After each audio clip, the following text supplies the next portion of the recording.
Welcome to Trestle Tactics, a tips from Trestle Short. We wanted to know what's going to make our podcasts more valuable to you. And the answers were simple. You want easy to implement tactics and strategies that will let you create an outstanding experience around your senior living food and hospitality programming. So let's dive in right now on today's Trestle Tactics. On today's Trestle Tactics, we're going to talk about cost management strategies for your food service operation. We're going to deep dive into my 5 key areas that I think will help you be successful and really be able to dial in on maximizing your food expenses and revenues.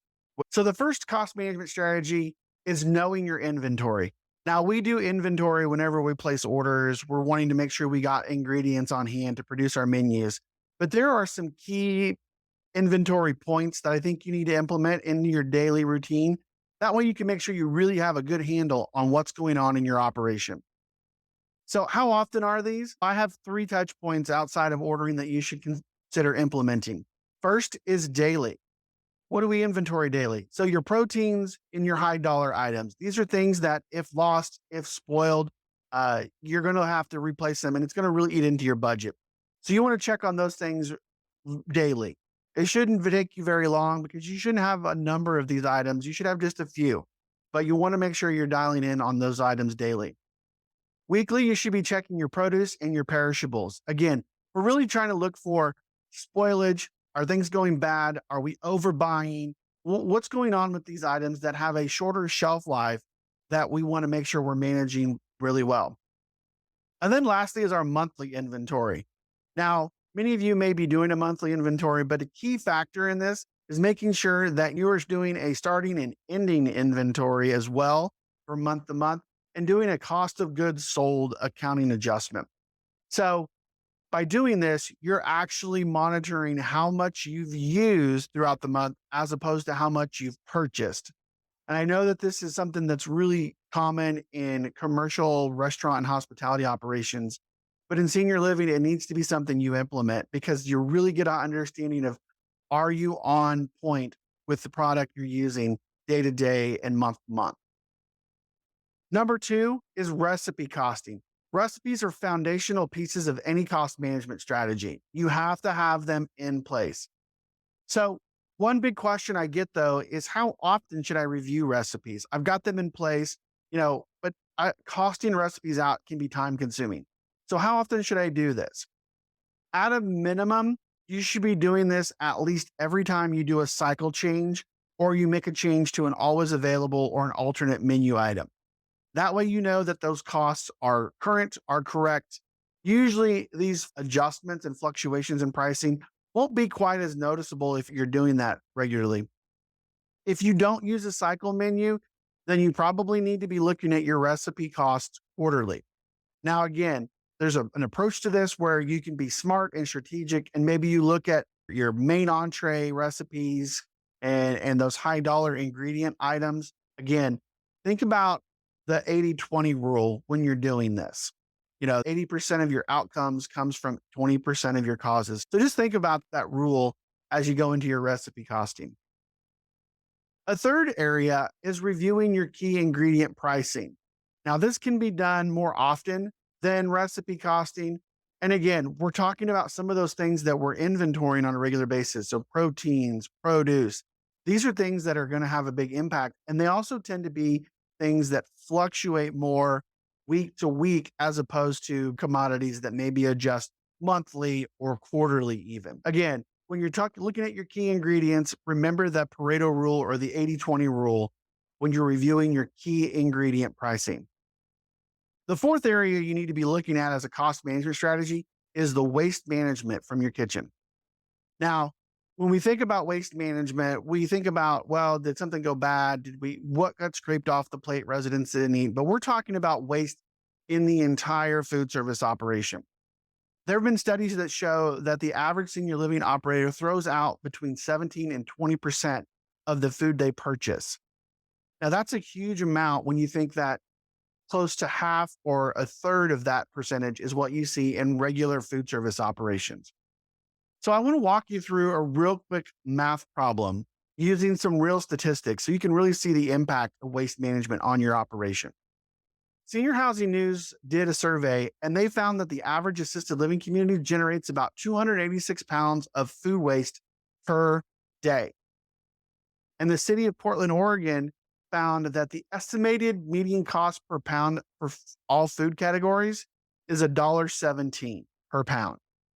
So if you do that quick math of 286 pounds per day times $1.17, you get $334.62 of food waste every day in a senior living operation.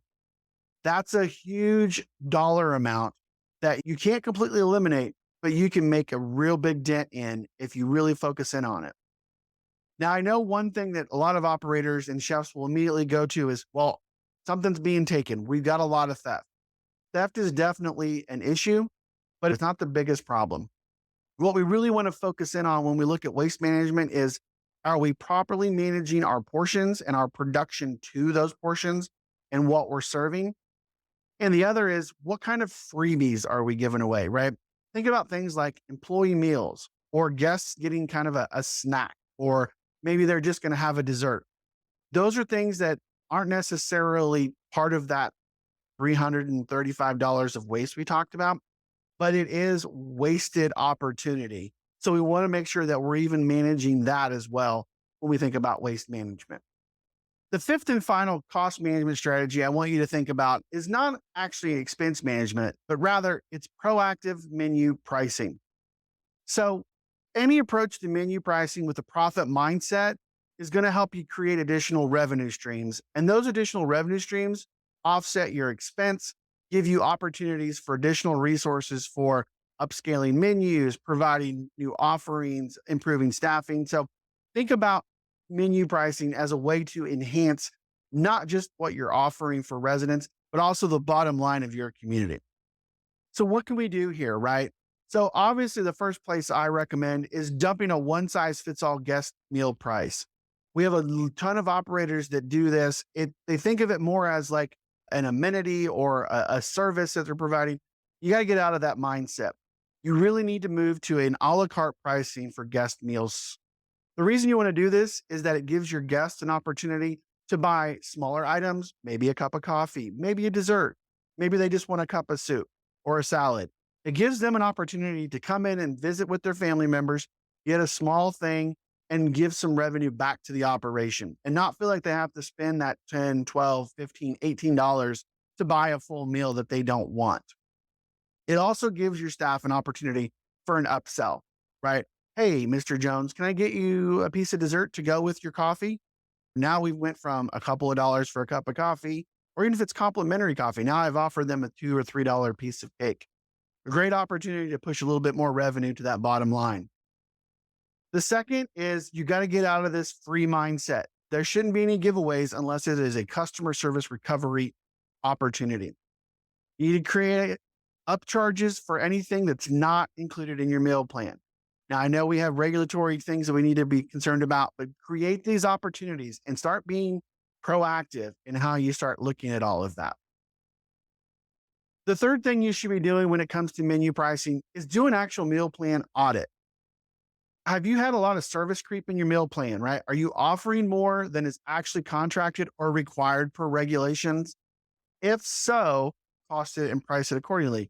If it's something that should be part of your meal plan, make sure that you factor that into your budget, right? If you should be offering something, an additional beverage service in the afternoon, and it's not part of the meal plan, but it should be. All right, we'll factor in an additional 25 or 30 cents on your PRD to cover that cost.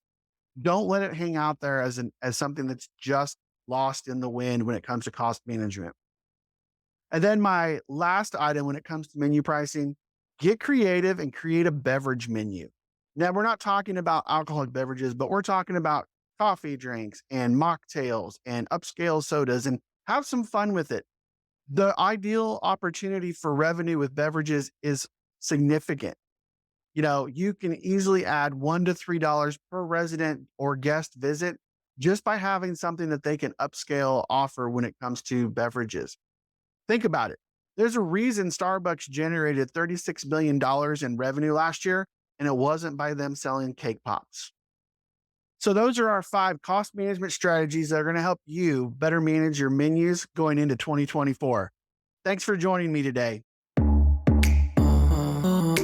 We hope you enjoyed this episode of Trestle Tactics. Be sure to like and subscribe on any of our channels, YouTube, Spotify, or Apple Podcasts, or anywhere you listen to us. Also, be sure to follow us on any of your social media channels at Tips from Trestle. Well, thanks for joining us on this episode of Trestle Tactics.